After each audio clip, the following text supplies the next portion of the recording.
"It's over, Bruce. You will never fight again, and you may never even walk again." Those words rang out like a death sentence in the ears of a man who had once shaken the world with his speed. On that foggy morning in 1970, the air inside the room was thick enough to touch, heavy with the sharp tang of antiseptic and the stale scent of sweat. A weak, gray daylight filtered through the window, illuminating millions of dust motes suspended in the air. These tiny specks, dancing in slow motion within the absolute, crushing silence of the room, were the only companions to the man lying motionless as a statue in the bed. The silence was so dense that the roar of the Hong Kong streets outside seemed to crash against the thick walls and bounce back, unable to penetrate the stillness inside. His gaze was locked onto a crack in the ceiling, as if the secret to his entire life was hidden right there. His fingertips twitched slightly, seeking the rough, cold texture of the cotton sheets beneath him, yet his torso refused to obey even this simplest command from his mind. That legendary speed, which once made even the wind jealous and found its target in a tenth of a second, was now drowning in a deep, dark well. His mind paced restlessly, like a hungry tiger trapped in a narrow cage. Every second, every minute, that endless source of explosive energy within him slammed against a body that felt as heavy as concrete, finding no way out. This was not just the collapse of a body, it was the collapse of an identity. Could the hands that once delivered the world's fastest punch now even grasp a glass of water? Would the dragon's roar be reduced to a feeble sigh within this sterile silence? Everything he had built his existence and honor upon, muscles hard as steel, flexible bones, unshakable discipline, had been shattered by that sickening crunch heard in the quiet of a morning. The world around him continued to spin to its own rhythm. People laughed, fighters sweat, but for him, time had frozen in that ominous second when he tried to lift the weight, and his spine rebelled. The only sound in the room was the ticking of the old clock on the wall. Each click felt like a sledgehammer blow to his endless waiting. Bruce had spent his life seeking peace within movement. Now, he was forced to find peace in the terrifying ache of absolute stillness. The massive void inside him wasn't just physical pain. This was a man's first true encounter with his own limits, his fate, and his greatest enemy, helplessness. Imagine, if you were in that room that day, amidst those sheets, listening to the silence whispering that you had lost everything. How would you calm the storm inside your mind? People outside had already begun to whisper that he was finished, that a legend had turned to ash before it fully rose.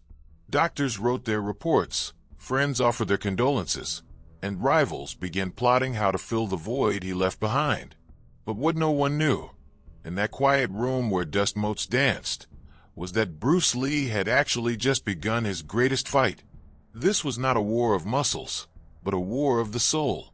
But this silence was pregnant with history's greatest philosophical awakening. So, how would Bruce extract light from his own darkness? Pain was no longer just a signal, it was his new home. That searing ache rising from the depths of his spine spread through his body like molten lead with every breath. Bruce lay there, drenched in sweat between the cold sheets. Drops of perspiration rolled down his temples, stinging his eyes, yet he couldn't find the strength to lift a hand to wipe them away. The only thing audible in the room's silence was the rhythm of his heart punching his chest from the inside.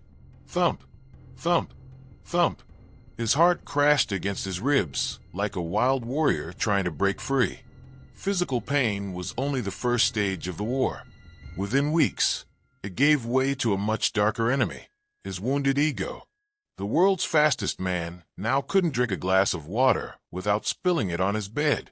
The reflection in the mirror wasn't the famous little dragon, but merely a shadow. His mind whispered to him constantly, "You are nothing but muscles and speed. The muscles have melted, the speed is gone. What is left?" Yesterday, he was a master teaching thousands. Today, he was helpless, unable to command his own body. Hollywood's doors had slammed in his face before he could even walk through them. His rivals watched his silent fall with secret pleasure. Ego made him pay a price for every second lost. Bruce had spent a lifetime knocking opponents down with a single strike, but now there was no body to punch, no target to kick. The enemy was no longer outside. It was right there inside. The tempo shifted to a harsher, sharper rhythm. The mind was betraying the body. Muscles twitching, nerves burning, patience running out. Bruce closed his eyes, but the darkness felt even more terrifying. Every second stretched out like a century. The stale air of the room burned his lungs, and the vibrancy of life outside rang in his ears like an insult. And right then, the conflict reached its peak. The mind began to hunt itself. This turned from a physical injury into a total existential battle. Bruce Lee could not stop the frantic thoughts that felt caged within him. Ideas crashed into each other inside his brain, each painting a more hopeless picture than the last. He wanted to maintain a stoic stance, but his body revolted. He asked himself, a man can knock out an opponent, but how does a person beat his own mind?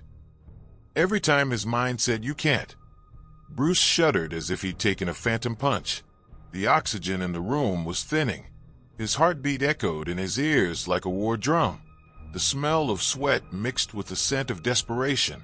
He could stop a punch. He could parry a kick. But how was he going to stop this barrage of fire coming from his own brain? Could this moment of absolute helplessness actually be the true birthplace of a legend? What secret door would Bruce Lee discover to escape this mental prison? How does one defeat their own mind? As this question grew like a massive black hole within the silence, Bruce Lee was about to step into the toughest round of his life. As the heavy, suffocating air in the room slowly gave way to a deep silence, brought on by a strange surrender, time seemed to slow down like silk fabric, drifting past the window. The raging storm in Bruce's mind began to settle. In those dim hours where daylight receded to make way for the purple shadows of evening, the water in a small porcelain bowl on the nightstand became the only source of movement. Bruce turned his head slightly and noticed the perfect rhythm of a single drop of water falling from a leak outside the window into the bowl. Each drop, upon touching the smooth surface, created expanding ripples and silently vanished into the water. Drip, drip, drip. As this sound began to beat like the heart of the silence in the room, the dark knot that had tightened in Bruce's mind for months slowly began to unravel. In that moment, he watched the curls of thin, white smoke rising from an incense stick suspended in the air. The smoke didn't fight even the slightest current of air. It adapted to it, winding flexibly around obstacles like a snake as it rose toward the sky. Bruce had chased hardness, speed, and unbreakable resistance his entire life, but now he sensed that the greatest power was hidden in the greatest softness.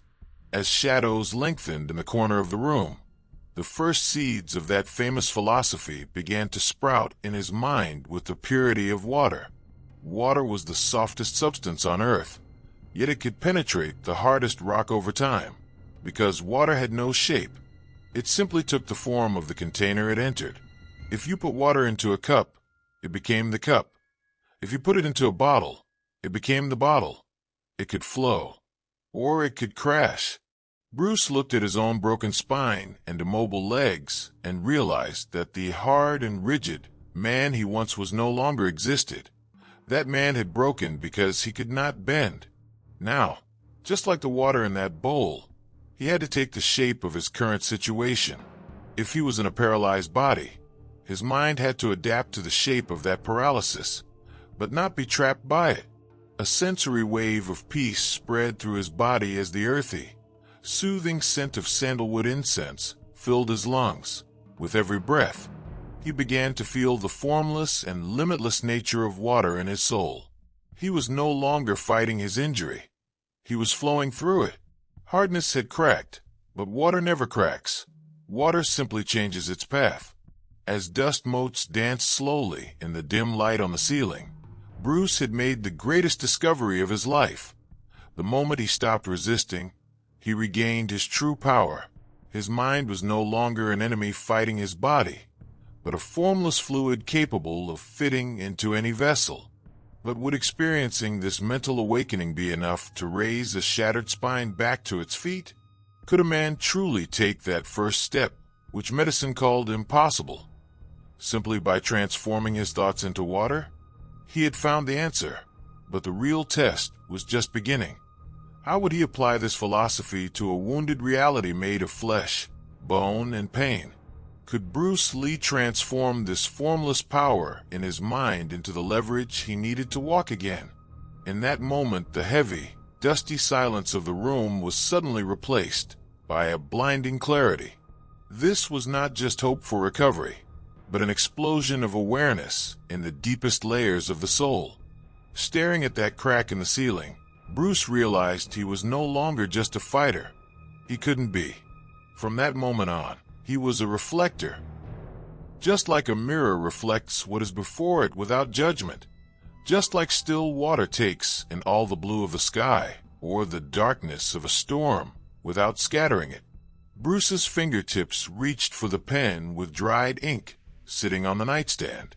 That pen was now his sharpest sword, his fastest punch. As he filled pages with writing, the faint scratching sound of ink meeting paper echoed in the silent room like a battle cry. The unique, slightly smoky smell of the ink overpowered the scent of antiseptic. Pain was no longer an enemy to flee from, but a raw material to philosophize upon.